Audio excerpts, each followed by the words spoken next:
Nem lembrava também. Pois é, aí depois eu não tenho aula para postar para vocês lá. Aí vocês ficam tudo sem aula para postar.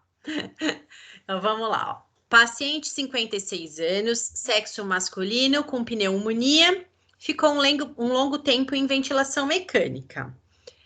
Apresenta fraqueza de músculo respiratório. Para realizar o treinamento de musculatura, a gente deve aplicar que princípios de treinamento?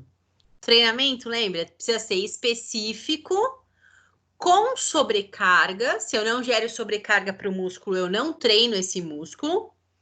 Reversível, ou seja, tem que ser uma sobrecarga que eu possa aumentar ou reduzir de maneira individual, tá? Então, esses são os 4 princípios de treinamento muscular respiratório. Específico, com sobrecarga, reversível e individual. Durante o... Nossa senhora, o que é isso, gente? Que correria foi essa? Volta. Durante o atendimento a um paciente hospitalizado por síndrome de Guillain-Barré. Para quem não conhece, a síndrome de Guillain-Barré é uma polirradiculoneurite, tá? É uma inflamação, uma infecção que acomete as raízes nervosas da medula, levando a uma fraqueza muscular generalizada, tá? Pode acontecer depois de qualquer tipo de infecção, tá? Então, pode ser uma septicemia, pode ser uma infecção urinária, pode ser uma pneumonia. Qualquer tipo de infecção pode levar a uma complicação que é a síndrome de Guillain-Barré, tá bom? Então, a gente percebe o quê? Que esse paciente tem dificuldade para usar a capacidade respiratória máxima, tá?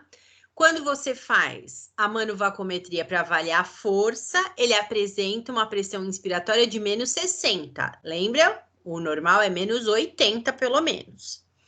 Necessitando de treinamento muscular. Para realizar esse treinamento, com ênfase na musculatura inspiratória, a gente deve fazer o quê? Usar uma carga entre 30% e 60% dessa pressão aqui, ó, pressão inspiratória máxima, que nesse caso aqui é menos 60, tá? Então, eu inicio treinamentos utilizando essa carga. Lembra que nós falamos? Treinamento muscular respiratório não pode impor cargas muito altas, porque eu não posso fadigar a minha musculatura respiratória. Se eu entro em fadiga, ele vai ter uma falência respiratória e pode parar no ventilador mecânico de novo, tá bom? Então, a gente não pode sobrecarregar a ponto de fadigar, tá? Em relação aos volumes e capacidades, deixa eu ver se tem alguém pedindo entrada aqui, tem.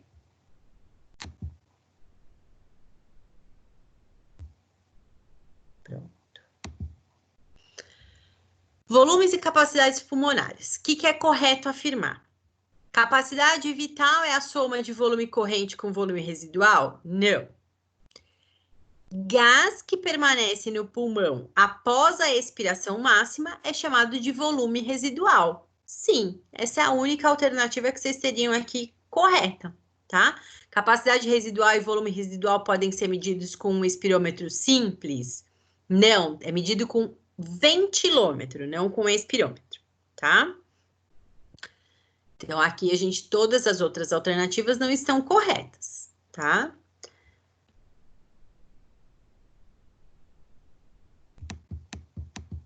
Considere a seguinte frase sobre a respiração. O ar entra nos pulmões quando ocorre o quê? A contração do diafragma, a contração dos intercostais e consequente redução de pressão interna. Lembra? A pressão interna é menor do que a pressão externa e o ar entra por diferença de pressão. Então, ó, contração, contração, diminuição e pressão interna, tá? Essa é a resposta correta. Sabemos que a respiração só é possível em virtude da movimentação das costelas, músculos intercostais e diafragmas, que determinam o movimento de ins e ex. A respeito desses dois processos, assinale a alternativa correta. A expiração é o movimento responsável pela entrada de ar? Pelo amor de Deus, né? Claro que não. Na inspiração, ocorre relaxamento? Não, a gente acabou de ver na questão de cima que ocorre contração desses músculos, não relaxamento. No processo de expiração, saída de ar dos pulmões por conta da diminuição do volume da caixa de tórax e aumento da pressão interna. Sim, pressão interna fica maior do que a externa, o ar sai por diferença de pressão, correto? Nossa, vocês estão tão quietos, vocês nem são assim. Relacionado à difusão e transporte de oxigênio no organismo. Marque a alternativa falsa. Qual que é a falsa? Ocorre mais rápido quanto mais espessa for a membrana? Claro que não. Ocorre mais rápido quanto mais fina for a membrana. Se ela se espessa, a gente viu lá na aula que é mais difícil dessa troca acontecer, tá? Então, quanto mais espessa, pior para fazer a troca. Algumas técnicas de expansão pulmonar são utilizadas pela fisioterapia para prevenir as complicações em pacientes acima de 65 anos. A técnica de expansão, que consiste em inspirações nasais curtas e sucessivas até atingir a capacidade inspiratória e pulmonar total, sem realizar a apneia. Espera aí, deixa eu ver aqui um trem.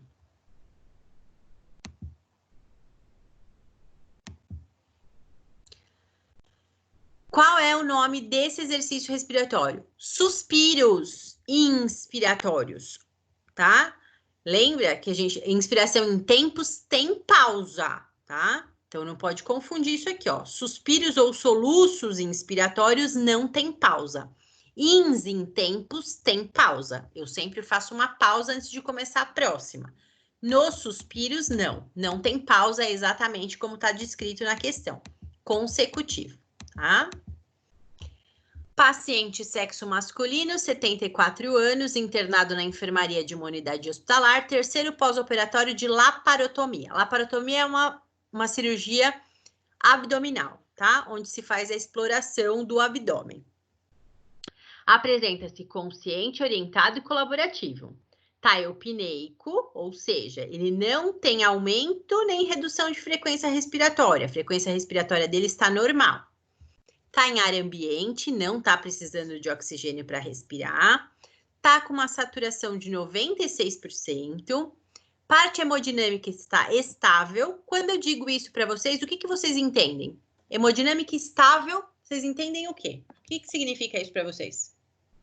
Que tá tudo bem, a pressão, a oxigenação e tudo. Perfeito. Hemodinâmica, ó. Respiratória, né? Quando eu falo hemodinâmica, eu tô falando da parte cardíaca. Pressão, frequência cardíaca, pulso e perfusão periférica. São as 4 coisas que a gente verifica na hemodinâmica do paciente, tá bom? Então, toda vez que vocês virem uma descrição de caso que diz assim, hemodinamicamente estável ou hemodinamicamente instável, quer dizer, se ele está instável, alguma alteração ele tem de pressão ou de frequência cardíaca, tá bom? E isso é que gera a instabilidade que nós chamamos de hemodinâmica, correto? Então, aqui, ó, tá estável. Então, a pressão tá boa, a frequência cardíaca tá boa, a gente não tá tendo problemas em relação à parte cardíaca dele. Radiografia de tórax apresenta o arco aórtico proeminente, tá? E a área de atelectasia laminar. Olha, não apareceu a foto que eu coloquei. Que droga. Tô falando sozinha agora, tá, gente? Não esquenta comigo, não. Então, ele tem área de atelectasia na base do hemitórax esquerdo. A ausculta tem discreta diminuição do murmúrio nessas bases, mas não tem secreção, ó, porque não tem ruídos adventícios, só está diminuída. Diminuída por quê? Porque eu tenho área não ventilada, área de atelectasia, tá? Considerando que as complicações respiratórias são responsáveis por 40% de óbitos que ocorrem no paciente com idade superior a 65 anos, após cirurgia, qual a terapêutica mais adequada para atender esse paciente? Usar técnicas de expansão. O que eu estou dizendo aqui para vocês em todo esse caso clínico, ó, é que eu tenho diminuição de ventilação pulmonar. Toda vez que eu tiver diminuição de ventilação pulmonar, eu tenho que utilizar técnicas que façam reexpansão, tá? Então, sempre que vocês tiverem qualquer problema, atelectasia, pneumonias que podem gerar redução de expansão, eu preciso reexpandir de novo esse pulmão, tá bom? Então, essa era a técnica mais indicada para esse caso. Dúvidas? Não. Não? Tudo na paz. Não. Então, tá ótimo. Dúvidas esclarecidas da prova, vamos voltar à nossa dinâmica de aula. Vocês estão conseguindo visualizar o slide, né? Sim. Perfeito. Então, vamos lá. Hoje a gente vai falar um pouquinho de complacência, relação, ventilação, perfusão e equilíbrio ácido básico, tá? Dentro da fisiologia. Quais são os fatores que vão interferir em relação à nossa complacência, né? O nosso volume pulmonar, volume e capacidade pulmonar. O que interfere para eu fazer mais volume, por exemplo, e, sei lá, o Aguinaldo faz menos volume respiratório do que eu, tá? Vamos supor. Então, assim, é força? Não, se a gente for ponderar força, geralmente, ó, tô comparando um homem e uma mulher. Geralmente, os homens têm maior quantidade de força muscular, ok? Então, não seria a força que faria nossos volumes e capacidades respiratórias serem diferentes. O que poderia fazer, então, que isso fosse diferente para um e para outro, tá? Uma das questões que faz essa diferença, além, é claro, de altura do indivíduo e tal, é a complacência pulmonar. Prestem muita atenção nisso. Aprendam o que é complacência. Se tiver dúvida, pergunta. Porque isso depois é muito utilizado quando a gente vai fazer os cálculos de ventilação mecânica. Eu preciso saber a complacência pulmonar desse paciente. Para saber várias coisas que eu vou ter que fazer regulagem no ventilador mecânico, tá bom? Então, a complacência pulmonar nada mais é do que a variação de volume para cada variação de pressão que eu tenho. Tá? É uma capacidade de distensão do pulmão de acordo com a variação de pressão. Vamos agora entender que bagaça é essa. É assim, ó. Meu pulmão, para se encher de ar, ele não faz uma diferença de pressão entre a face externa do ar e a interna que está no meu pulmão? A gente não viu lá que o meu diafragma tem que contrair e gerar uma pressão negativa para o ar entrar? É isso, gente, ou não é? Sim. Sim. Perfeito. Então, ó, eu tenho que gerar uma pressão negativa. Quando eu gero essa pressão, o que vai acontecer? O ar entra para dentro do meu pulmão, certo?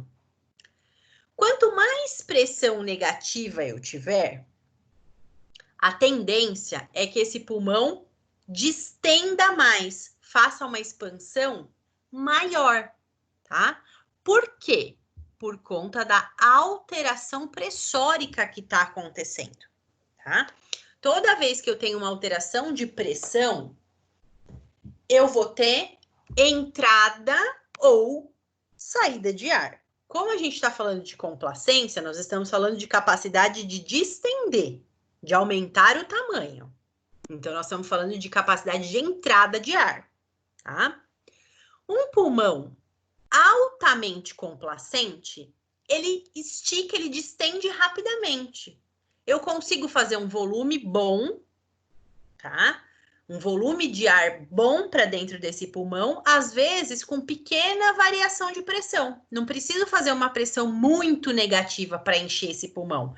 Por quê? Porque ele é complacente, ele distende fácil. Quando eu digo para vocês, este paciente tem uma doença que traz uma redução de complacência, eu estou dizendo para vocês o quê?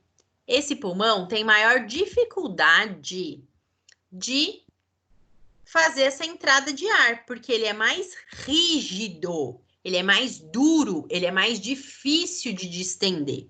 Então, é mais difícil eu gerar volume. Então, muitas vezes, no pulmão pouco complacente, eu vou ter que ter uma alteração muito grande de pressão, às vezes para fazer um volume bem pequenininho, porque ele não consegue distender.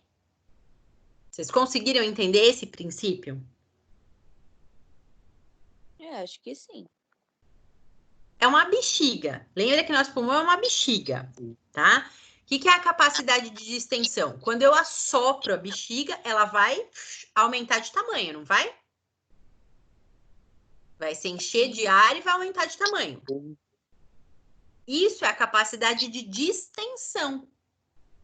Quando a gente compra aquelas bexigas bem tranqueira, bem porcaria, que tem a parede bem fininha, a gente precisa fazer força para encher aquela bexiga? Precisa?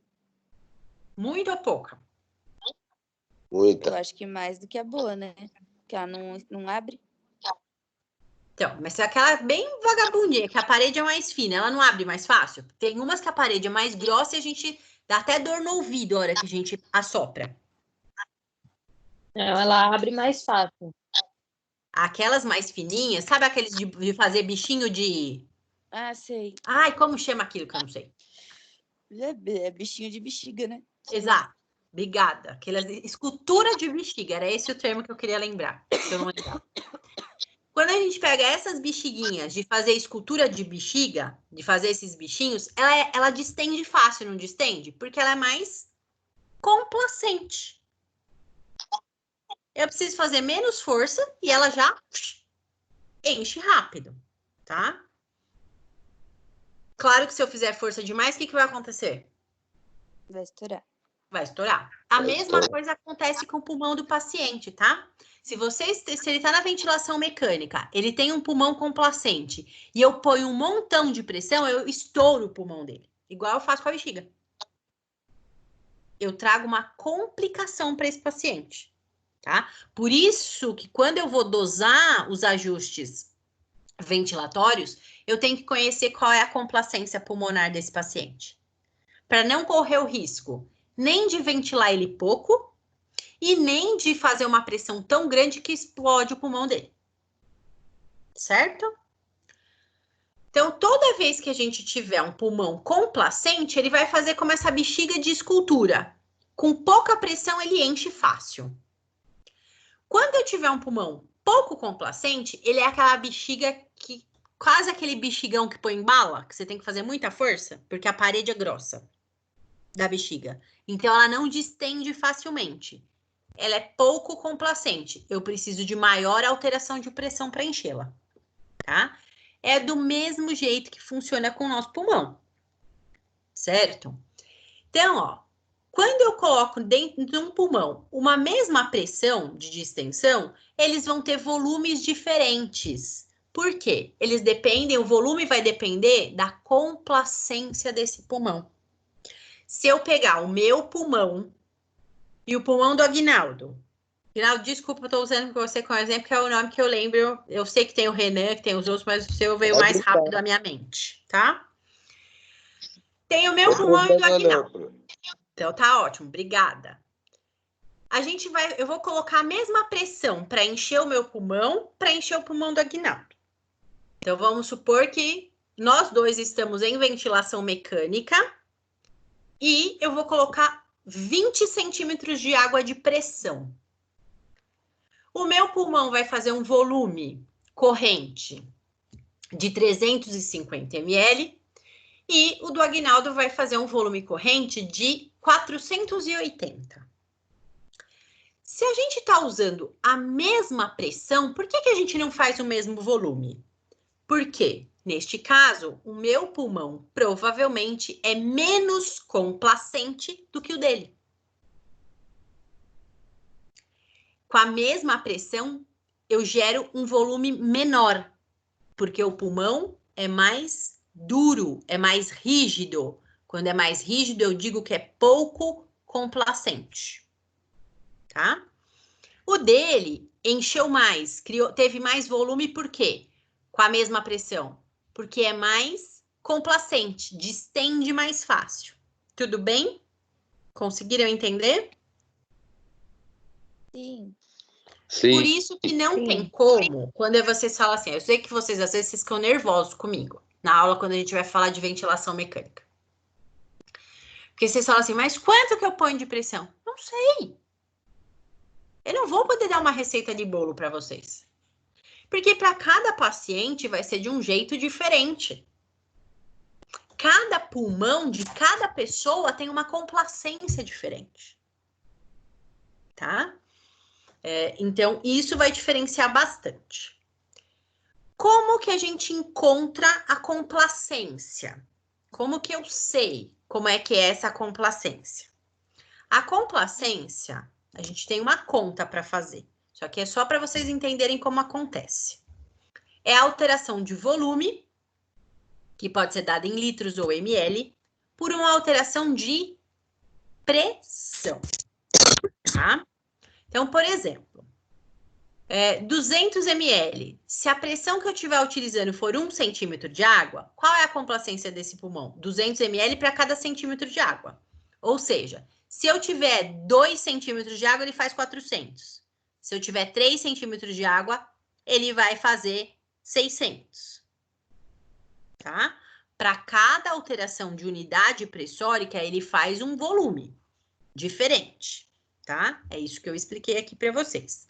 A complacência, ela começa a reduzir quando a gente vai chegando na capacidade total do pulmão. É claro, porque não tem mais espaço para entrar ar, tá? Quanto mais eu encho esse pulmão, eu não vou ter mais o que encher. Então, esse pulmão começa a ficar mais difícil de distender. Por que nesse caso? Porque não tem espaço, tá? Se eu não tiver espaço, aí a gente tem o quê?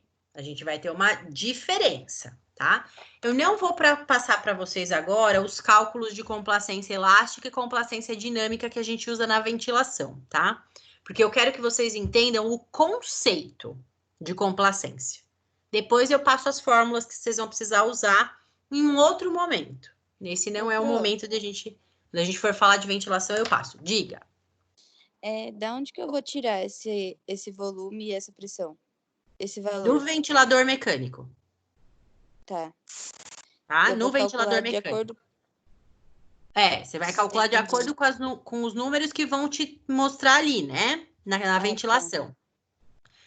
E, no caso que a pessoa não tenha nenhum problema, só se ela fizer os exames de espirometria, eles conseguem verificar isso. Porque aí eu consigo fazer o cálculo. Ah, não. Tá bom, então.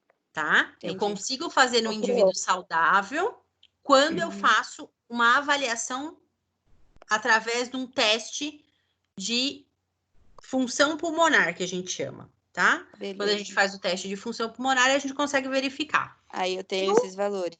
Aí você vai ter esses valores, porque ele vai te dar esses valores, tá? Aí depois você faz o cálculo de complacência. Tem uma fórmula para calcular. A gente vai... Obrigada. Nada. No teste, a gente consegue pegar o volume, tá? A gente sabe mais ou menos a pressão pela localização que a gente vive, né? São Paulo e tal. E aí a gente faz o cálculo, tá? E no ventilador mecânico, a gente tem na tela do ventilador, isso aparece e a gente consegue calcular. Hoje em dia, vocês estão as coisas muito mastigadas, né? Eu que sou da época do onça, tinha que ficar fazendo todos esses cálculos na mão. Hoje em dia tem ventilador que você já coloca lá, ele mesmo calcula a complacência, a gente não precisa fazer a conta.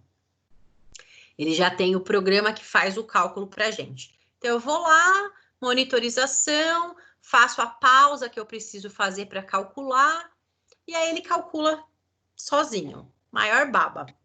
Fácil. Professora? Oi. Pode Dá um falar. exemplo de doença que pode diminuir a complacência. Que pode reduzir complacência? É, Doenças que podem reduzir complacência. SARA, fibrose pulmonar, são as mais comuns, que eu me vem à cabeça agora. Que aumentam essa tá bom. complacência. Enfisema pulmonar, Tá. tá? E COVID. A complacência do COVID não é ruim. Pulmão de COVID para ventilar não é ruim de complacência, não.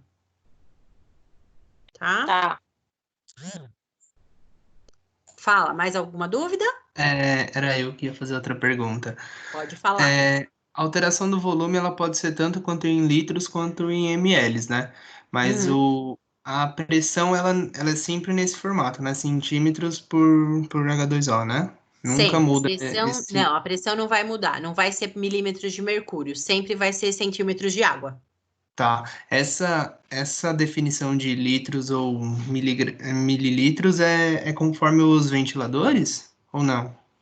Mas geralmente a gente usa ml, tá? É o mais, o padrão melhor é por ml, que é usado, é o que é mais comum, tá bom? Tá bom, obrigado. Dependendo do ventilador vai usar litragem, mas a maioria transforma em ml, Uhum. tá bom? Tá bom, obrigado. Nada. Então, ó, a complacência também vai reduzir quando a gente tá terminando a expiração, né? O volume pulmonar está muito baixo. E aí, a tendência é que eu tenha maior retração elástica, né?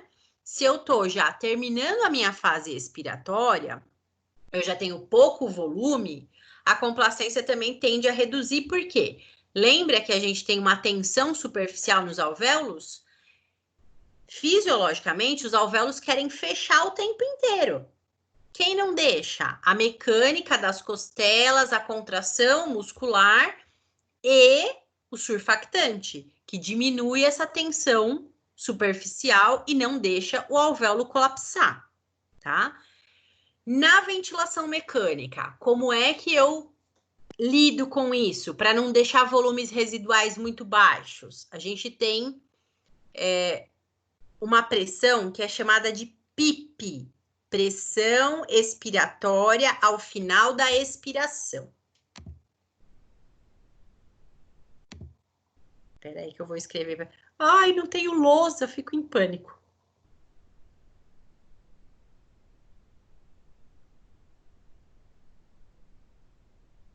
Olha para isso. Se eu tivesse na lousa, eu já tinha escrito, já tinha explicado.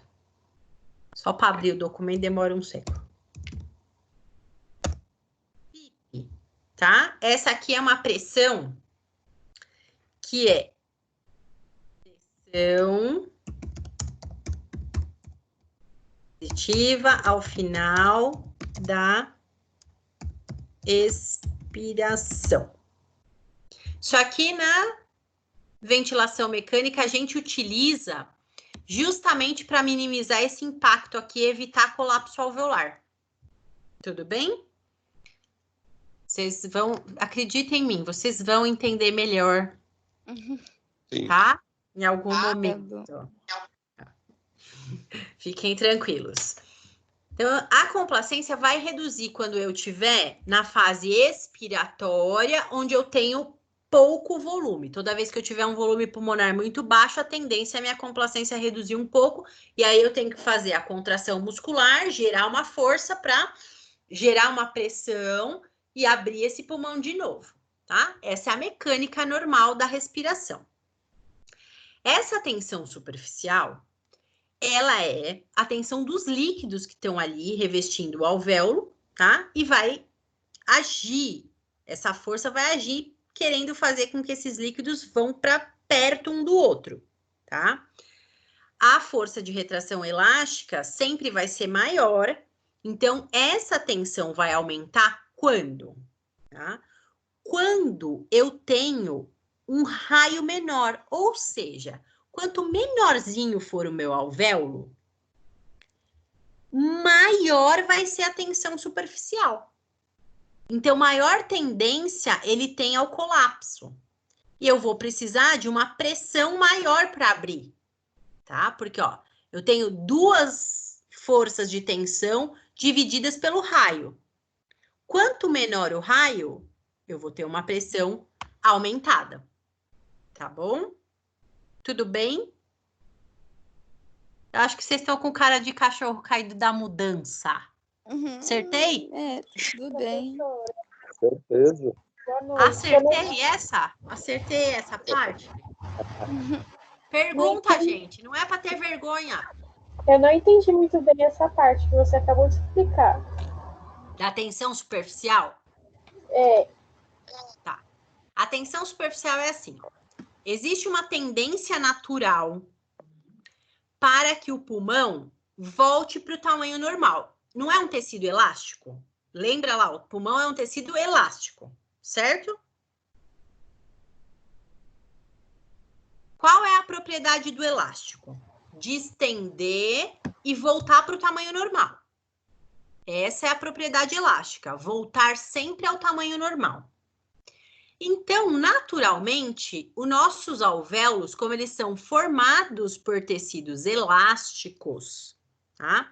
A tendência desses alvéolos é diminuírem, inclusive colapsarem, tá? Por quê? Porque existe, além da força de retração elástica, existe a tensão superficial, tá? Desse alvéolo. É chamado de tensão superficial essa força de querer voltar e grudar. Tudo bem? Sim. sim, entendi agora. Se essa tensão superficial tiver muito alta, qual é a tendência? Ó, aumentar a minha retração elástica. Então, se essa tensão superficial for muito importante, a tendência é eu fechar os meus alvéolos, porque eu aumento a potência elástica. E aí eu reduzo a complacência. Toda vez que eu tiver uma retração elástica muito grande, a complacência vai estar diminuída. Por quê? Elas são duas forças opostas. Complacência, capacidade de abertura. Retração elástica, capacidade de fechamento. Se eu aumento minha capacidade de fechar, de retrair, eu perco na capacidade de expansão. Entenderam? São forças opostas. E Professora, aí obriga eu a aumentar a pressão, é isso? Exatamente. Se eu tiver uma tensão superficial muito alta e esse paciente estiver, por exemplo, em ventilação mecânica, às vezes eu sou obrigada a aumentar muito a pressão para conseguir fazer uma boa ventilação, Ah, obrigado. tá? professora, o surfactante, então, ele age contrário à tensão superficial? Exatamente, perfeito. O surfactante vai agir diminuindo essa tensão superficial. Quer ver quando a gente tem um problema importante aqui? E que acontece isso, a tensão superficial aumenta demais e eu posso ter o colapso pulmonar? Bebezinhos prematuros com síndrome da membrana hialina. Eles não têm surfactante. Se não tem surfactante, a tensão superficial é a natural, aumenta demais. Aí o que tem que fazer para conseguir melhorar isso aqui? Ofertar, né? O médico oferta surfactante externo. Aplica dentro da cânula, jogando lá dentro do pulmãozinho do bebê, o surfactante, para diminuir essa tensão. Tá? Perfeito. Quem que falou para mim do surfactante? Ariadne. Parabéns, Ariadne, é isso mesmo. Tá? Entenderam agora?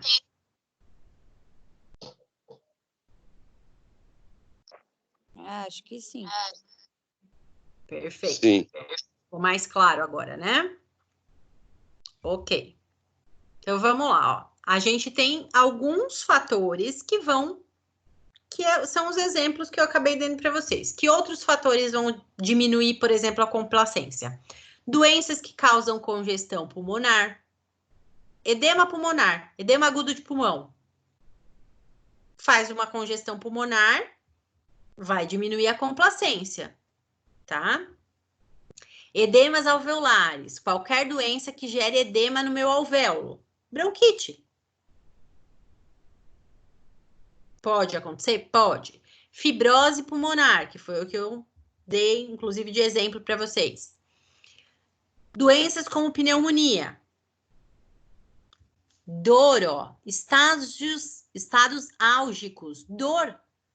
Paciente acabou de fazer uma cirurgia cardíaca aberta, a céu aberto, que a gente viu lá nas cirurgias cardiotorácicas. Se eu faço uma cirurgia fazendo uma esternotomia, cerro o meu externo. Depois dessa cirurgia, eu vou ter dor. Quando eu tenho dor, o meu pulmão pode estar perfeito, ele pode estar preservado, tem surfactante lá, tá tudo bonitinho. Mas a minha caixa de tórax é todo um conjunto, gente. Sempre que vocês forem pensar num paciente com comprometimento respiratório, vocês precisam pensar o seguinte: o pulmão dele tá íntegro, ok. Sem problemas no pulmão, ok. Se ele tiver um problema de caixa torácica, ele pode ter alteração pulmonar. Exemplo, hipercifose importante, severa, escoliose severa. É uma alteração na minha coluna, na minha caixa torácica, que vai reduzir a minha complacência pulmonar, porque vai apertar esse pulmão mecanicamente. Quadro de dor. Pulmão tá ok, não tem problema, não tá ruim lá dentro do alvéolo, tá bom, tem surfactante, tá chegando sangue nos capilares sanguíneos. Isso é uma suposição, tá, gente? Você pode ter todas as coisas associadas.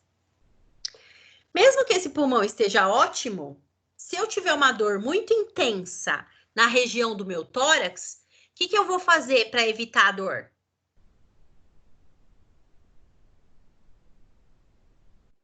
Vai respirar mais curtinho. Diminuir o ritmo da respiração. Perfeito, vou respirar mais curtinho, diminuo o meu ritmo. Quando eu respiro mais curtinho, eu diminuo o meu ritmo, eu vou fazendo a redução dessa complacência. Esse pulmão começa a ficar retraído. Por isso que vocês, como fisioterapeutas, têm que estimular o quê? A expansão, para evitar os colapsos pulmonares. Qualquer doença que tenha ausência ou redução de surfactante, tá? E qualquer coisa que fique ou volumes muito altos ou muito baixos, tá? Aqui, o que é mais comum? Isso aqui a gente tem mais comumente quando o paciente está em ventilação mecânica. Ou deixa uns volumes muito altos ou deixa baixo demais. Eu tenho que saber calcular tudo da melhor maneira possível para não deixar nem muito alto nem muito baixo. Eu vou ter problema nas duas pontas. Os dois extremos não são bons, tá? Eu vou ter redução de complacência nos dois extremos, tanto em volumes muito altos quanto em volumes muito baixos. Tudo bem? O que aumenta a complacência pulmonar? Idade, perda de retração elástica. Do mesmo jeito que a gente fica com ruga, a gente perde colágeno, os nossos alvéolos vão perdendo tecido elástico. E aí vão ficando flácidos. A idade tem essa tendência. Enfisema pulmonar. São as coisas mais comuns para aumentar a minha complacência, tá? Tem que lembrar o seguinte, não é para falar assim, ai, a Ana falou que todo velhinho tem, então, uma complacência alta. Eu não falei isso, mentira. E tem a gravação depois, para provar que eu nem tô com Alzheimer. Que eu tô dizendo que a tendência é eu reduzir. Mas se ele tiver 80 anos e tiver um tumor pulmonar, não é por conta só da idade, tá? O tumor vai fazer o quê? Vai reduzir a complacência dele. Porque mecanicamente vai impedir que esse pulmão se distenda. Então, ele pode ter uma idade avançada, mas se ele tiver uma outra doença associada, nem sempre a complacência vai ser aumentada. Pode ser reduzida. Se ele tiver uma fibrose pulmonar associada, vai ter a complacência reduzida, ó. Aí eu entro aqui. Eu entro em fibrose. Tudo bem? Sim. Sim. Sim. Ótimo. Vamos lá. Agora, uma coisa importante para a gente entender. Dentro do nosso pulmão, nós temos os alvéolos que vão receber ar. Ou seja, eles são responsáveis pela nossa ventilação. Eu tenho os capilares sanguíneos que levam sangue.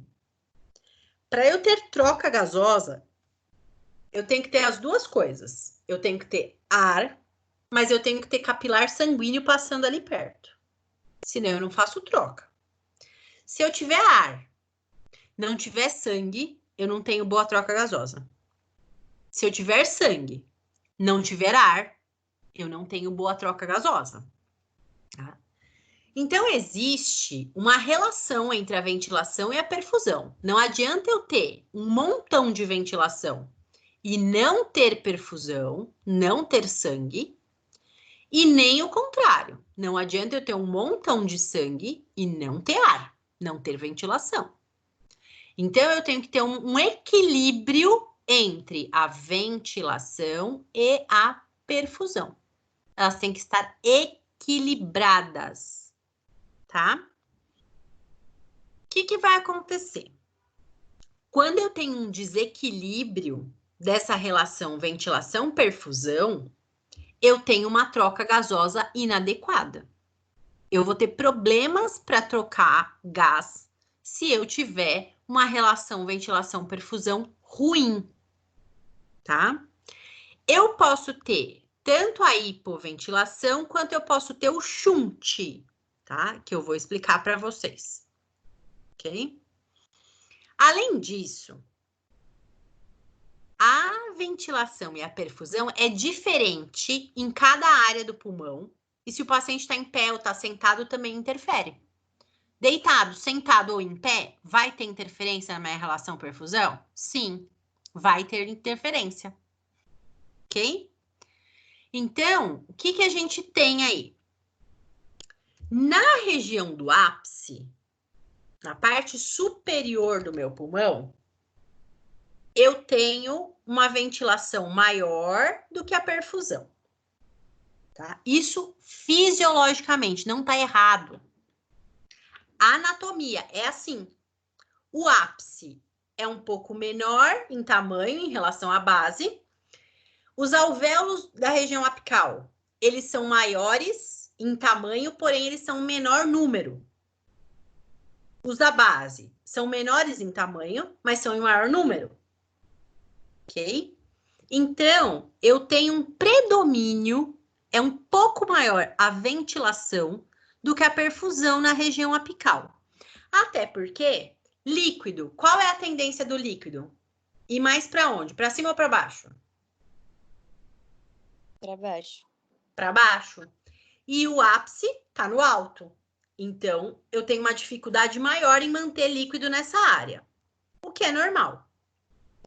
Quando isso acontece, eu tenho uma área em que eu tenho um pouco mais de ventilação do que de perfusão, isso é chamado de efeito espaço morto. Mais ventilação do que perfusão, efeito espaço morto. Ou seja, eu não vou ter grande troca gasosa porque eu não tenho uma quantidade tão grande de sangue. Ok? Sim. Na região da base, eu tenho um pouco mais de sangue, porque é mais fácil o líquido ficar ali na parte de baixo, do que de ventilação.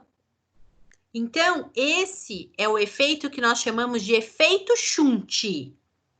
Quando eu tenho mais perfusão, mais sangue do que ar, o nome que é dado a isso é efeito shunt.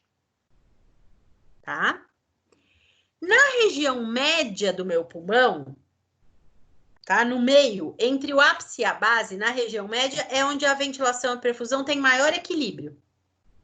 Mais ou menos a mesma quantidade de ventilação que eu tenho para perfusão. Tudo bem?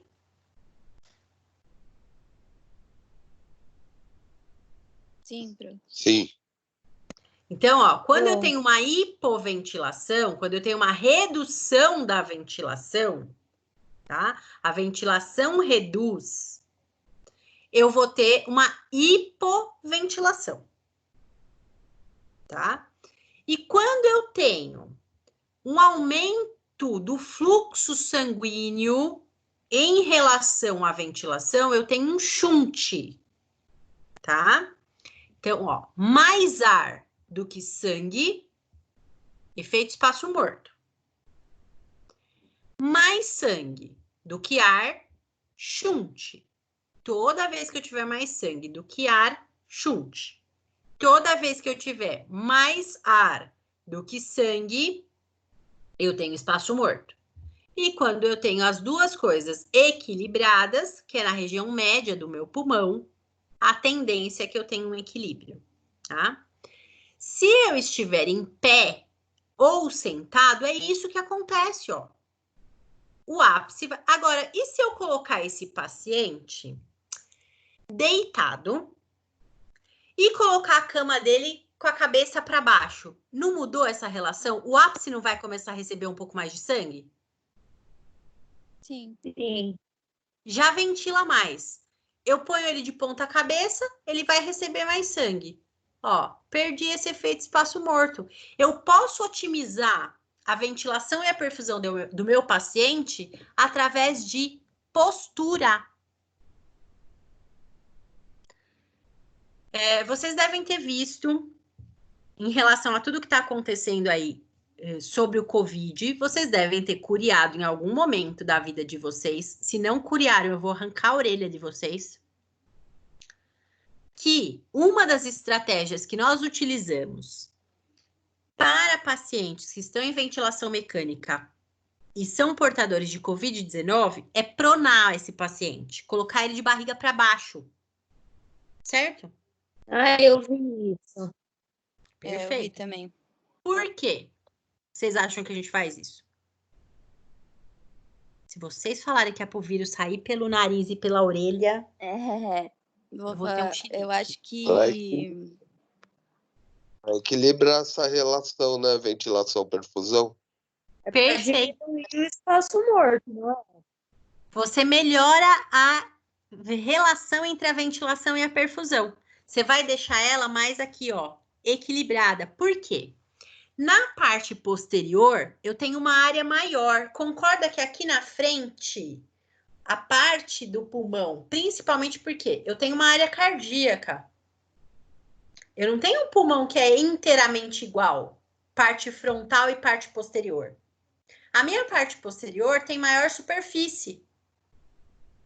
Como ela fica, quando o paciente está deitado, de barriga para cima, em decúbito dorsal, eu estou comprimindo a parte posterior do pulmão dele contra a cama, não tô? sim. Então, eu vou ter uma boa perfusão daquela área, mas a ventilação não vai ser tão boa. Certo? Porque não vai ter espaço, né, para Porque fazer eu não a tenho expansão. espaço, porque a cama tá me limitando. Quando eu viro ele de barriga para baixo, eu mudo essa relação. Eu melhoro a ventilação daquelas áreas que estão pouco ventiladas.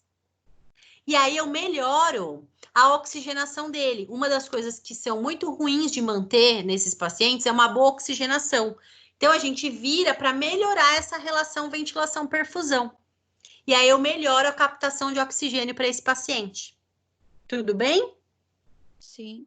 Entenderam por que é feito? É feito porque, através de uma mudança de postura, eu melhoro o equilíbrio da ventilação e da perfusão.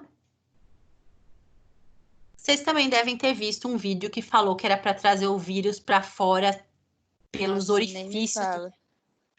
Eu fiquei Quase puta que na eu hora que eu vi. infartei. Quase que eu tive um infarto. Me deu até taquicardia. Falei assim, eu tenho vontade de jogar meu diploma fora, porque tanto tempo estudando para descobrir que era por isso que eu fazia essa postura. Pra mim, um jornalista aleatório falar em rede nacional um negócio desse. Pois é. E eu tô minha vida inteira estudando fisiologia respiratória e eu não sabia da função de mandar o vírus para fora pelo nariz e pela boca quando eu colocava em prono, entendeu? Foi um aprendizado para mim. Você faz. Agora eu sei, porque se não tivesse Se eu não tivesse sido esclarecida por esse cidadão, eu até hoje estaria na minha ignorância, né? Pelo amor de Deus, isso é feito porque eu altero relação, ventilação, perfusão. E as relações de ventilação e perfusão para esses pacientes são muito complicadas. Então, a gente usa a alteração de postura para melhorar essas relações. Isso vocês podem usar como estratégia de tratamento. Paciente, por exemplo, teve um comprometimento pulmonar do lado direito. Se eu quero melhorar a ventilação dele para esse lado, eu coloco ele em decúbito lateral esquerdo, porque eu deixo o lado direito para cima, eu facilito a ventilação daquele local. Eu melhorei o quê? A relação entre a ventilação e a perfusão. Tá? É isso que a gente faz quando a gente altera a postura do nosso paciente. Tá? Por isso que eu falo para vocês, eu fico brava quando eu vejo no estágio e falo assim, o que você fez com o paciente hoje? Ai, professora, eu não consegui fazer nada com ele, só pus ele sentado. Oi? Como assim você não fez nada? Você pôs ele sentado, você otimizou mecânica respiratória. Você melhorou a incursão do diafragma. Você favoreceu relação ventilação-perfusão. Da região basal, que geralmente é onde eu tenho piora da ventilação, porque esse paciente está deitado o tempo inteiro. Como é que você não fez nada? Você fez tudo isso. Você só precisa entender o que você está fazendo. Precisa entender de fisiologia para saber o porquê que eu faço cada coisa. Eu não faço isso porque eu sou doida. Vou lá, eu quero fazer. Não. Eu faço isso porque eu tenho uma alteração de toda a relação de ventilação e perfusão. Tudo bem? Sim, tudo bem. Perfeito. Então, ó, a relação entre ventilação e perfusão, tá? Quando eu tenho mais ou menos uma ventilação normal. Isso aqui é uma média, tá, gente? Isso aqui é só para vocês terem uma ideia e as pessoas gostam de matemática para ter essa ideia. É uma média disso aqui. Nas regiões medianas do meu pulmão, nas regiões médias do meu pulmão, geralmente eu tenho mais ou menos uma quantidade de ar entrando nesse meu pulmão de 4.000 ml num minuto, tá? E 5.000 ml de débito cardíaco. Não é uma relação? O que é relação? É a divisão do volume da ventilação pela perfusão, pela quantidade de líquido que eu tenho. Se eu tenho 4.000 de volume por 5.000 de débito cardíaco, em média, eu tenho 0,8 de relação, tá? Quando eu tenho essa relação igual a zero, tá? Eu vou dizer que eu tenho uma ventilação zero. E quando eu tenho uma ventilação, uma relação perfusão, que eles chamam de relação perfusão infinito, a gente tem a perfusão zero. Por quê? Se eu não tiver nada aqui, ó, quanto que eu vou poder fazer dessa relação? 5.000, divide. Sei lá, eu fiz 5.000 ml de volume. Divide por zero. Impossível, é infinito. É infinito, eu não tenho como fazer essa conta. Que vai dar zero. Não vai dar nada, eu não posso dividir 5 por nada. Entendeu? Por isso que eles falam o quê? Que é chamado de infinito, porque eu não tenho um número, tá? Que me comprove isso. Se eu tiver, por exemplo, zero de ventilação, tenho zero de ventilação, mas eu continuo tendo 5.000 de débito cardíaco, não continuo? Sim. Eu não tenho ventilação, ó, zero de ventilação. Mas eu tenho 5.000 de perfusão. Se eu dividir zero por 5.000 é zero. Que zero dividido por qualquer coisa é zero. Certo? Então, ó, ventilação zero. Aqui, se eu não tenho nada de perfusão, por que a gente chama de infinito? Porque é aquilo que eu não consigo dosar. Tudo que eu não consigo dosar, como dizia Einstein, o que é infinito? O universo, não dá para eu dosar? Saber quantos quilômetros quadrados tem um universo? Não dá para eu dosar, porque eu não consigo fazer isso. Então, eu chamo isso de infinito, tá? E a estupidez humana também, segundo Einstein, é infinita. E quando eu tenho uma perfusão zero, não está chegando nada de sangue naquela região pulmonar, o que eu tenho de relação? Uma relação infinita, porque eu não tenho relação. Eu não sei como que vai ser isso. Não consigo fazer essa dosagem, tá? Eu acho que eu tinha pulado esse aqui. Shunt. Toda vez que a gente tiver sangue entrando no sistema, tá? E que atravessa a área que eu não tenho ventilação,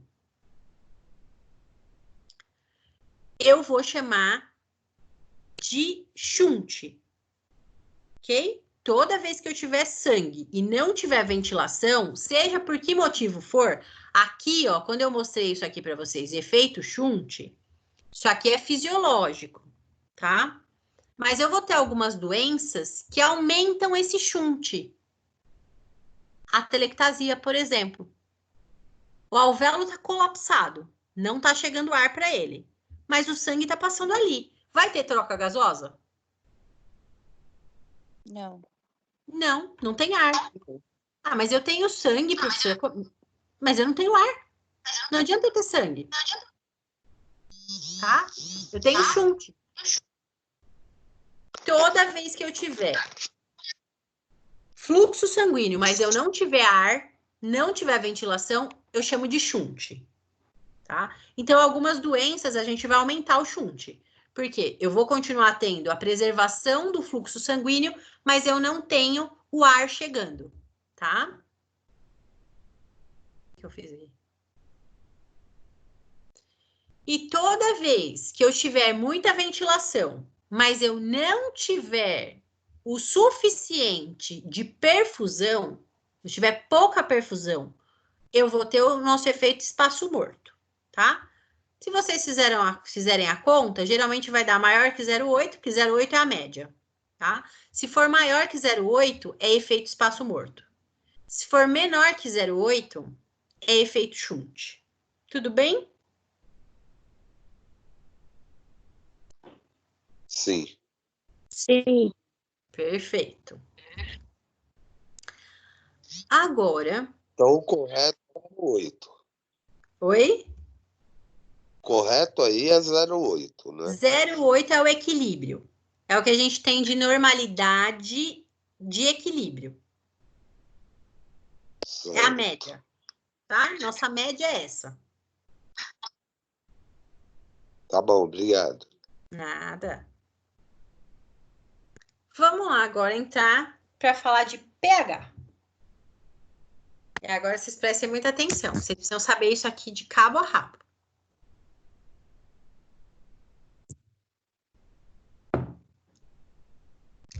Nosso sangue possui uma determinada acidez, tá? Que deve ser uma acidez equilibrada. Não pode ser um sangue muito ácido, porque eu vou interferir. O que essa acidez sanguínea faz? Ela interfere principalmente em todas as questões de equilíbrio do nosso sistema orgânico, tá? Então, se eu tiver um sangue muito ácido, eu posso não fazer, por exemplo, uma quebra adequada de determinada proteína. Por quê? Tudo depende da quantidade de acidez que eu tenho no meu sangue. Reações enzimáticas, todas as reações químicas que o nosso organismo faz, ela depende dessa acidez sanguínea. Então, esse sangue tem que ter uma acidez, mas tem que estar dentro de um limite que nós chamamos de limite de normalidade, ou pH neutro, tá? Não pode ser um sangue muito ácido, também não pode ser um sangue muito básico, né? Muito alcalino. Então, eu nem posso ter muita acidez, mas também não posso ter esse sangue alcalino demais, tá? Essa acidez do sangue, ela é determinada por um fator chamado de potencial hidrogeniônico, pH, tá? Que esse pH representa o quê? A concentração, a quantidade que eu tenho de íons hidrogênio nos meus líquidos corporais. É concentração de hidrogênio, tá? E aí vocês precisam entender que é potencial hidrogeniônico. É a potência que eu tenho desses íons de hidrogênio, tá? Todas as alterações que a gente tiver nas concentrações de hidrogênio, elas vão alterar as velocidades das nossas reações químicas, tá? Então, para eu manter o meu corpo em equilíbrio, essa concentração de hidrogênio tem que ser normal. Que aí eu consigo manter o quê? Uma homeostase. Isso aqui é o meu equilíbrio corporal, tá? Ele só acontece se o meu pH for normal, tá? Altas concentrações de hidrogênio, quando eu tenho muita quantidade de hidrogênio no líquido corporal, nos líquidos corporais, então vamos pegar o líquido corporal que a gente vai dar sempre como exemplo, é o sangue. Por quê? Toda vez que vocês vão ver uma gasometria, da onde que dosou esse hidrogênio? Do sangue. Coletou sangue do paciente, foi lá ver no sangue do paciente quanto que tinha de hidrogênio, para calcular o pH, tá? Eu não vou colocar a fórmula de pH para vocês, tá? Porque é log de não sei o que, menos 3, não sei quanto, log de invertido. Pelo amor de Deus, que eu não sou professora de matemática para conseguir explicar aqueles log todo que tem. Vocês precisam entender o conceito. Então, quando eu tenho muito hidrogênio no sangue, muita quantidade de hidrogênio sambando lá no líquido corporal, eu vou ter uma acidose. Eu vou ter uma diminuição de pH. Aí você vai começar a falar assim para mim, mas Ana, peraí, como é que eu tenho muito hidrogênio e eu tenho pH baixo? Como é isso que acontece? Por que acontece isso? A forma mais simples que eu consegui para explicar para vocês é assim, ó. Potencial hidrogeniônico. Potencial hidrogeniônico. Pensem assim, ó. O meu pH é a poupança que eu estou fazendo lá para a faculdade do meu filho. Ok? Que moeda que eu deposito nessa poupança? Hidrogênio. Eu deposito aqui nessa poupança pH hidrogênio. Tá? Se eu deposito bastante hidrogênio aqui, certo? Tá aqui, dentro de uma superfície chamada pH, que é o potencial hidrogeniônico. Coloquei hidrogênio lá dentro. Imaginem esse pH um pote. Meu pote de hidrogênio. Coloquei hidrogênio nesse pote. Tuque. Tô guardando esse hidrogênio lá na minha poupança, certo? Tem bastante, não tem? Dentro do meu pote tem bastante hidrogênio? Se dentro do meu pote tiver bastante hidrogênio, ele não vai estar correndo no meu líquido corporal. Ele está guardado. Está guardado no pote, certo? Então, eu vou ter aumento de pH quando eu guardar muito hidrogênio no pote. Se o hidrogênio está guardado no pote, ele não está circulando na corrente sanguínea. Tá? Aqui, o que que eu tenho? Ó? Alta concentração de hidrogênio, onde? Na corrente sanguínea. Se tem muito hidrogênio na corrente sanguínea, aonde que vai ter pouco hidrogênio?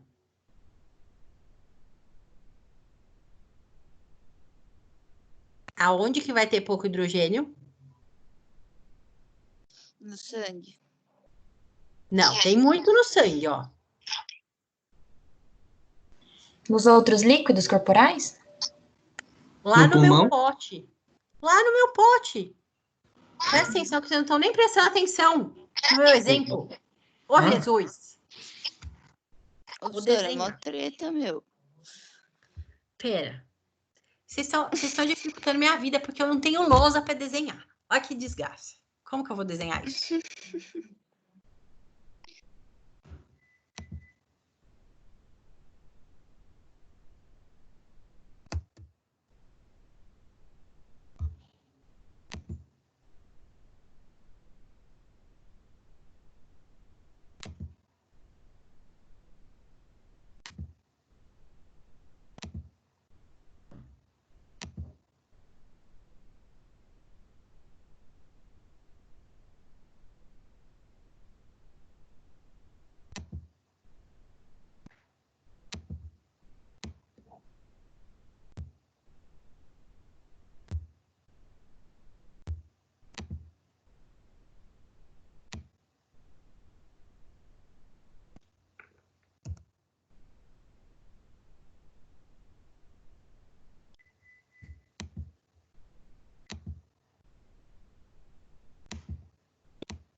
Ó, presta atenção aqui para vocês tentarem entender.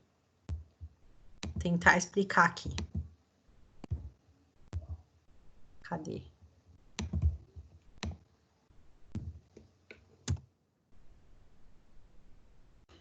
Esse lado aqui vai representar, este lado aqui do sangue vai representar para mim, tá? É a representação da concentração de hidrogênio.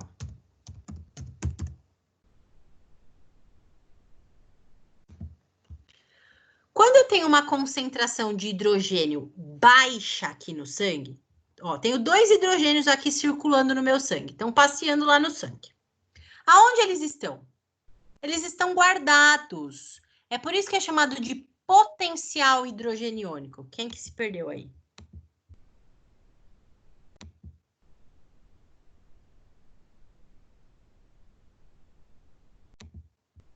Oh, perdi aqui. Não. Abre 300 telas, depois nem eu sei onde eu vou. Então, ó, quando eu tenho uma baixa concentração de hidrogênio aqui no sangue, eu tenho muito hidrogênio aonde? Guardado. Ó, isso aqui é uma invenção, hein, gente? Vocês falarem que tem um lugar para guardar isso, eu vou matar vocês. Isso aqui é só para vocês entenderem. É potencial hidrogeniônico, ou seja, é como se fosse uma poupança de hidrogênio, tá?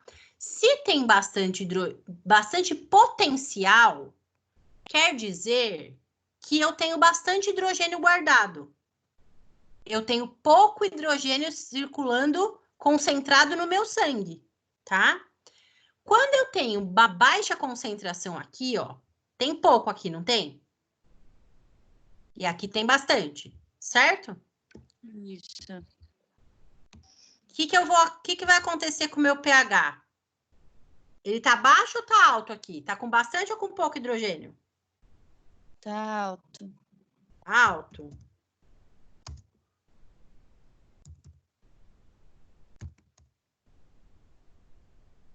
Quando a concentração de hidrogênio no sangue é baixa, o pH é alto.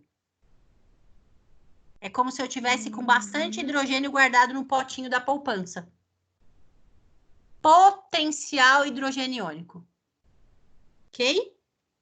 Certo. Se eu fizer isso aqui, ó.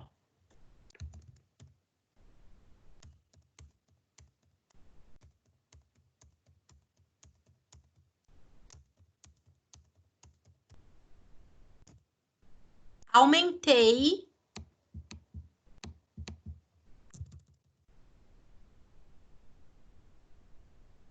a minha concentração de hidrogênio no sangue. O que aconteceu aqui com a que estava aqui nesse pote do pH? Diminui o pH. diminui o pH.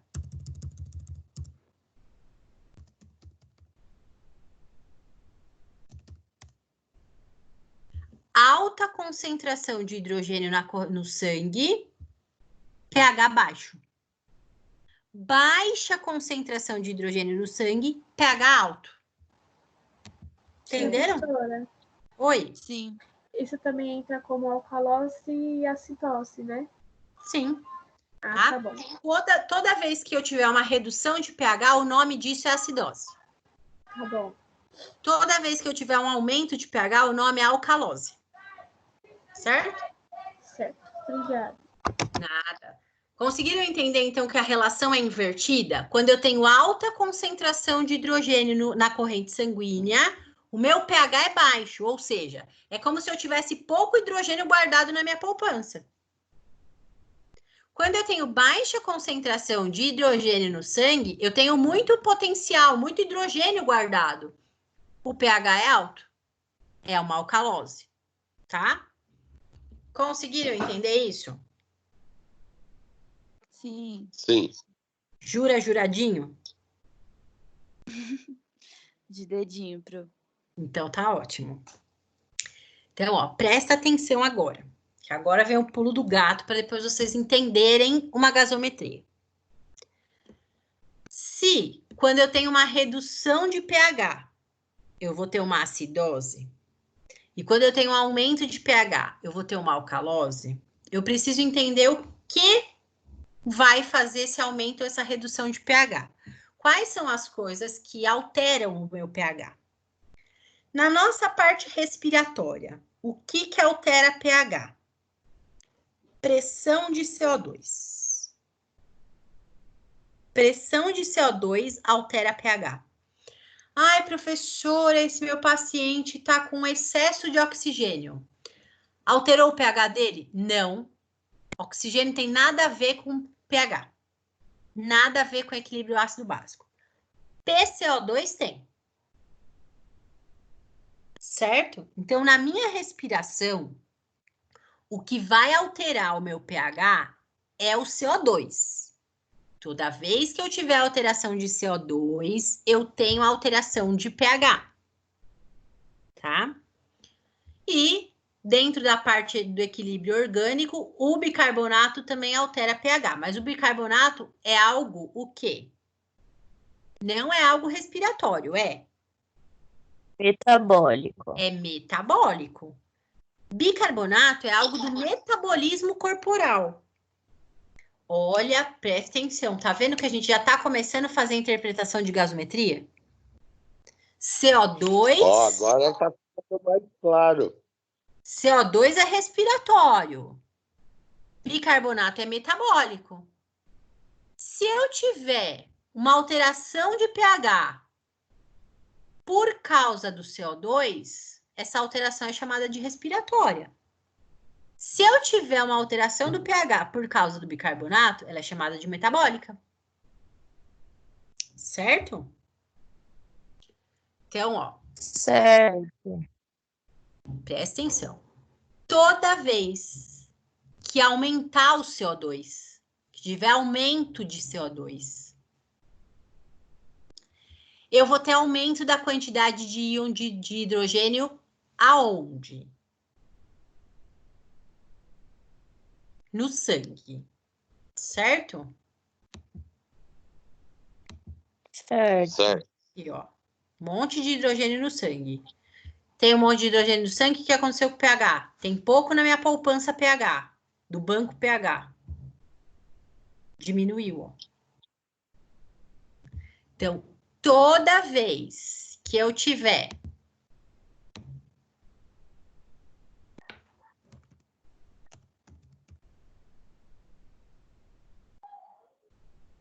aumento de CO2, eu vou ter aumento de hidrogênio no sangue. Cadê o... Aumento o hidrogênio no sangue e diminui o pH. Certo?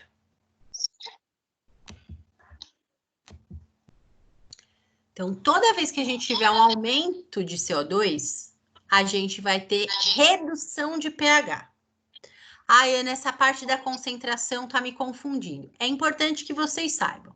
Mas se tá se confundindo, vai fazer uma interpretação de gasometria para a prova.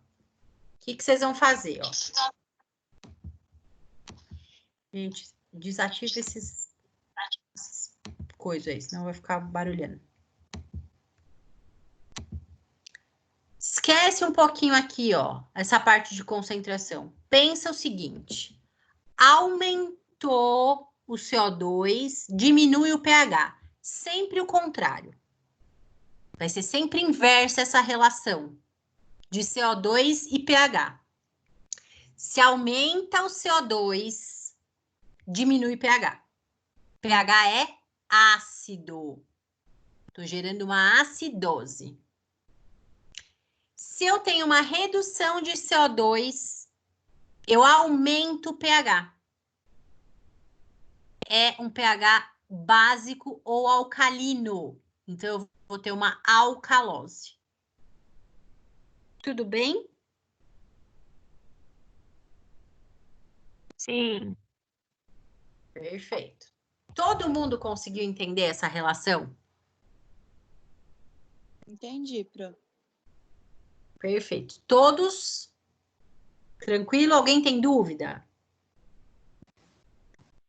Não. Pergunta. Senão vocês erram coisa besta na hora de interpretar a gasometria. Professor, o pH básico, ele seria o alcalose, né? Exatamente. pH É outro básico, nome. alcalose. Tá. Tá? Ácido, acidose.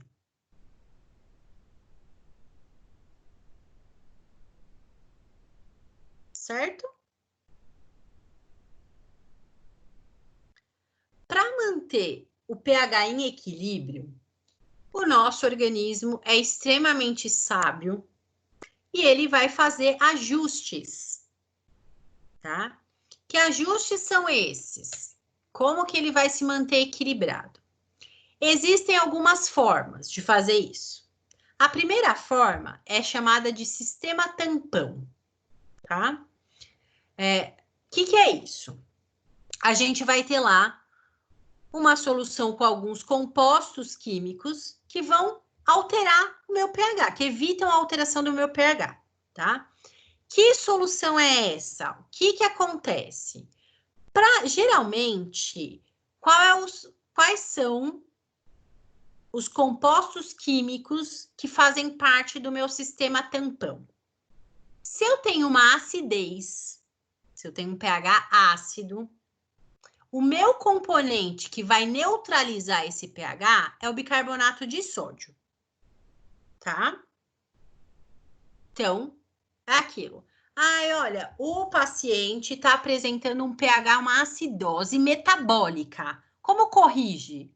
O médico manda colocar lá no soro o bicarbonato de sódio. Corrige, ok? Quando o pH é alcalino, tá? Quando eu tenho uma alcalose, qual é o componente químico que vai fazer esse tampão para mim, que vai reequilibrar esse pH? O ácido carbônico. Tá? Esses componentes a gente tem no nosso corpo também, tá? São componentes químicos inerentes ao nosso organismo. Então, quando o meu corpo começa a perceber que o pH está ficando ácido, ele libera um pouco mais de bicarbonato de sódio na minha corrente sanguínea e aí ele equilibra o pH. Certo? Quando percebe que o meu pH está tendendo para uma alcalose, ele libera um pouquinho do ácido carbônico e pronto. Eu equilibrei meu pH de novo. Qual o problema disso? Esses compostos químicos no nosso corpo não tem grande quantidade. Eu tenho um pequeno estoque, tá? O que vai acontecer? Se houver persistência nessa alteração de pH, então, por exemplo, eu estou numa situação, uma doença, que está fazendo uma redução do meu pH, estou tendo uma acidose, e isso está persistindo por muito tempo. O meu corpo não dá conta, porque eu tenho pouco. Acabou o estoque. Então, o tempo de ação desse sistema é curto, certo? Conseguiram entender, gente? Sim. Eu acho que vocês estão tudo com cara de cachorro caído da mudança. Ih, já foi atropelado até já. Eu tô pressentindo, apesar de vocês não ligarem a câmera, eu tô pressentindo isso.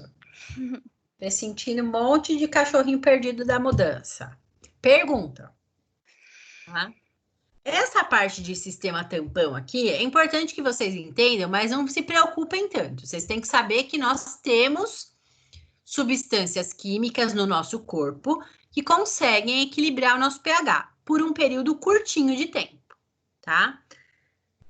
A parte que vocês precisam entender, sem ter nenhuma sombra de dúvida, nada de dúvida, é aqui, ó, a regulação respiratória. Porque essa aqui vocês têm um impacto direto nisso, tá? Seja quando o paciente está na ventilação mecânica, seja quando a gente está fazendo exercício respiratório, ventilação não invasiva. Aqui eu tenho um impacto direto da parte respiratória. Então, aqui eu preciso entender, tá? O que vai acontecer, ó? Quando que eu vou ter um aumento de CO2? Quando eu tiver, na verdade, né? Eu preciso. Isso vai aumentar quando eu tiver uma hipoventilação. Certo? Então, ó, como é que a minha respiração corrige esse aumento de CO2? Tô lá com dor, fiz a cirurgia cardíaca. Tô lá na UTI ainda, tô com dor. Tô respirando bem curtinho. A minha ventilação alveolar tá ruim. Começou a aumentar o meu CO2. Por quê? Se eu começo a respirar muito curtinho, eu não tenho boa troca gasosa. Começo a fazer retenção de CO2, certo? Se eu faço essa retenção de CO2, olha o que vai acontecer com o meu pH. Começa a diminuir, tá? O que eu preciso fazer? Como é que a minha respiração vai se comportar para corrigir isso aqui? Vai aumentar a minha ventilação alveolar para eu eliminar CO2. Então, uma das primeiras coisas que acontecem é eu começar a ficar assim, ó.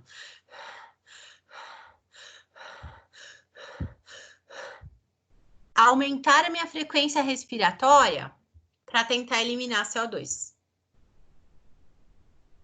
Certo? Só que isso vai ter uma duração, certo? Por que vai ter uma duração? Porque a gente cansa. Exatamente, porque a gente cansa. Se a gente cansa, o tempo não vai ser muito longo, tá? Paciente que começa a entrar em acidose respiratória, tá? Começa a ter uma hipoventilação e começa a entrar em acidose, o organismo, num primeiro momento, vai tentar aumentar a frequência respiratória para tentar corrigir isso.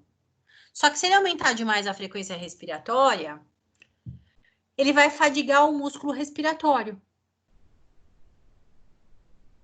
Tá? Mas a regulação é essa. Quando aumenta o CO2, diminui o pH, o meu corpo aumenta a ventilação alveolar para tentar eliminar esse CO2.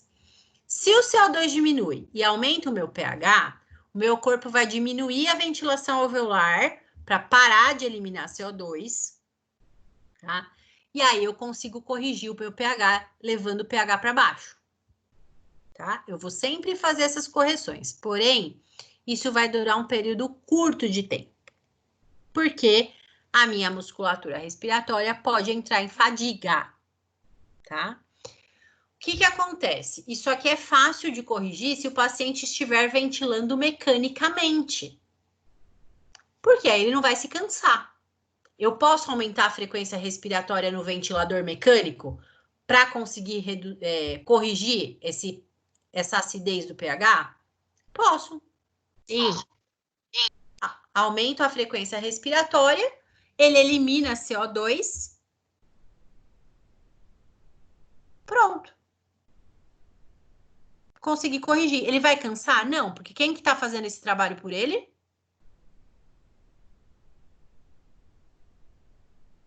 Ventilador. O ventilador. Aí eu consigo fazer sem ter grandes problemas, tá? Caso contrário, se ele estiver respirando sozinho, ele não vai aguentar muito tempo. Porque a musculatura vai entrar em fadiga. Tudo bem? Sim. Perfeito. Outra forma de regulação é através dos rins, tá? Esse aqui é um mecanismo que demora mais para começar a atuar, mas ele consegue funcionar por mais tempo, tá? Pode funcionar por até alguns dias, tentando trazer o pH para baixo. O que que o rim faz quando eu tenho alteração de pH, tá? Ele vai aumentar ou diminuir a concentração do bicarbonato, tá? A eliminação dos íons de hidrogênio para regular. Eles vão fazer o quê? Retém bicarbonato. Quando vai lá passar o sangue para filtrar no rim, se o meu pH tá ácido, ele vai pegar e vai fazer a retenção, o rim vai começar a reabsorver bicarbonato para deixar esse pH mais alcalino.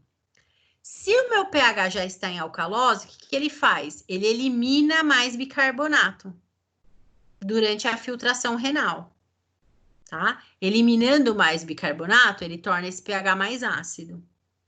Tudo bem? Tudo.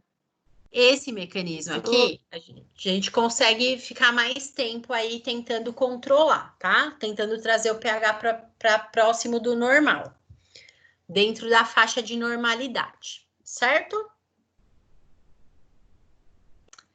Sim. Qual é o exame que a gente vai conseguir verificar todos esses dados? pH, CO2, concentração de oxigênio, gasometria arterial. É um exame de sangue, que é coletado sangue arterial, tá? Então, geralmente, para nós a que interessa é arterial. Tá, mas Ana, eu já vi que tem gasometria venosa. Tem, mas a gente não usa a gasometria venosa para fazer ventilação mecânica, nem para nada disso. Então, para nós, o mais importante é eu entender gasometria arterial. É essa que vai ser coletada para eu corrigir os ajustes do ventilador mecânico, tá? Geralmente coleta na artéria radial ou na femoral, e aí vai para o laboratório, a equipe do laboratório faz a dosagem de cada componente sanguíneo, tá? Quais são os valores normais? Valor normal de pH, de 7,35 a 7,45. Quando eu tenho estes valores entre 7,35 e 7,45, isso é chamado de pH neutro, pH compensado ou pH normal. Tanto faz o nome que vocês vão querer usar. Tá tudo dentro da normalidade. pH normal, então, de 7,35 a 7,45. Acima, pH maior do que 7,45. Alcalose. Menor que 7,45, acidose. Tá? Na gasometria, eu tenho também as pressões de oxigênio. Quanto de oxigênio tem nesse sangue, tá? Pressão de oxigênio normal, de 80 a 100. De 80 a 100 milímetros de mercúrio. Maior que 100, hiperóxia. Menor que 80, hipoxemia.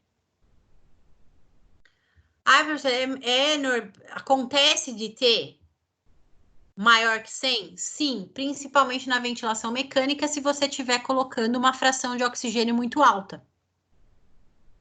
Paciente com catéter de O2 pode apresentar hiperóxia. Está ofertando oxigênio demais para ele. Diminui a quantidade de oxigênio que você está dando para ele. Isso aqui é fácil de corrigir. Tá? Corrigir PO2, a gente corrige fazendo alterações na quantidade de oxigênio ofertada.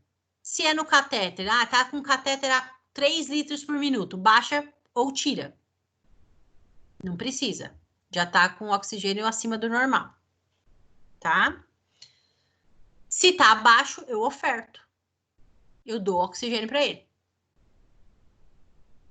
PCO2, normal, de 35 a 45. Maior que 45 é chamado de hipercapnia. Menor que 35 é chamado de hipocapnia. Tá? Bicarbonato, valor normal, de 22 a 28. Tá? Saturação de 90 a 100. Saturação menor que 90, eu vou dizer que ele está dessaturando. Isso aqui é só para confirmar o bicarbonato. Isso é chamado de excesso de base, base excess. O normal é de -2 a +2, tá? Alguns laboratórios não mandam isso aqui, o base excess.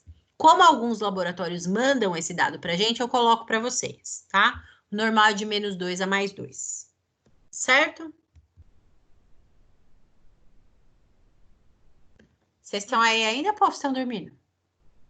Professora, você pode voltar rapidinho, só para tirar uma foto? Obrigado. Vocês não conseguem ver o finalzinho, né? O que acontece? Deixa eu pôr assim. Melhora? Sim. Pronto. Obrigado. Nada.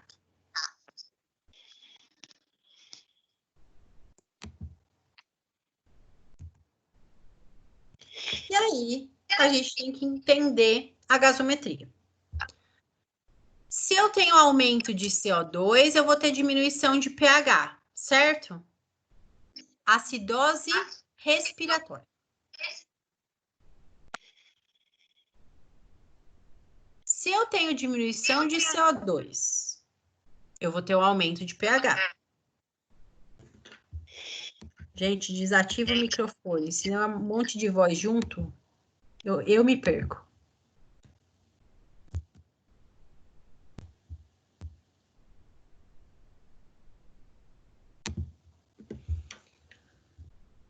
Se eu tenho redução de PCO2, eu vou ter aumento de pH. Isso é chamado de alcalose respiratória. Diminuição de bicarbonato. Diminui pH. Percebam que a relação é igual? Deixa eu até tirar isso aqui para vocês não causarem uma confusão.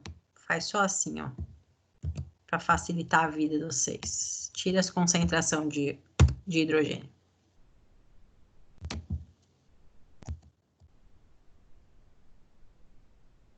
Alguém se perdeu? Tá precisando entrar de novo? Pronto.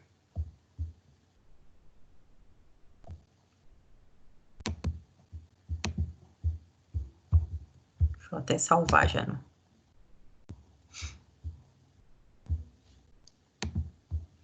Então, ó. Toda vez que eu tiver aumento de PCO2, eu vou ter redução de pH. É inverso. Se aumenta PCO2, diminui pH.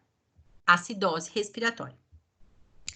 Diminui PCO2, aumenta pH. Ó, relação inversa, inversamente proporcional. Alcalose respiratória. Na metabólica, é igual, ó. Se diminui bicarbonato, diminui o pH. Acidose metabólica. Na alcalose metabólica, se aumenta bicarbonato, aumenta pH. Alcalose. Tá? Só que eu posso ter uma acidose, que é chamada de acidose mista. Tá? Quando eu tenho redução de bicarbonato associada a aumento de CO2, eu vou ter redução de pH, acidose mista. Por que mista? Porque as duas coisas que estão alteradas estão diminuindo o pH. Tanto o bicarbonato quanto o CO2 estão reduzindo o pH. Isso é uma acidose mista, tá? Aqui, alcalose mista. Aumenta bicarbonato, diminui CO2, aumenta pH. Alcalose mista, porque tanto o bicarbonato quanto o CO2 estão aumentando o pH. Tudo bem? Gente, fala comigo. Todo mundo tá aí? Ou vocês já até morreram de susto? Sim. Tudo bem. Conseguiram entender? Mais tranquilo presencial. Desculpa, cortou e não te ouvi. Foi mais tranquilo presencialmente, hein? Coitado de quem tá tendo agora. Eu tentei segurar essa aula o máximo, mas eu tô com medo já de que não vá mais voltar presencial esse semestre. Tô até com medo. Porque cada hora eles prolongam essa quarentena. Falei, eu vou ter que arriscar Pois online. é.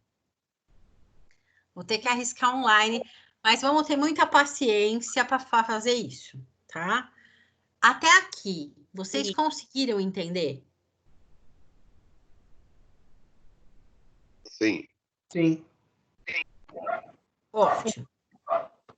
Eu sei que essa parte é um pouco mais difícil de vocês assimilarem, tá? O que a gente vai combinar? Combinados da tia Ana. A gente vai combinar o seguinte. Vocês vão estudar principalmente essa parte de equilíbrio ácido básico para a próxima aula, tá? Na próxima aula, a gente vai fazer exercícios de gasometria. Eu vou pegar as gasometrias lá do hospital e vou trazer para vocês interpretarem. Vocês vão ter que dizer para mim se é uma acidose respiratória, se é uma alcalose metabólica, se é uma acidose mista, se é uma alcalose mista. A gente vai fazendo isso juntos, tudo bem? Ok. Eu vou passando para vocês na tela, dou um tempo para vocês responderem, tentarem resolver, e a gente conversa junto. E aí vocês vão jurar que, se vocês tiverem dúvida, vocês vão me perguntar, Tá bom. tá? Tá bom. Então, deixa isso estudado, porque depois, uma das atividades que vocês farão para a nota será a interpretação de gasometria, tá certo? Sim. Beleza. Sim. Então, pronto, tá combinadíssimo, tá?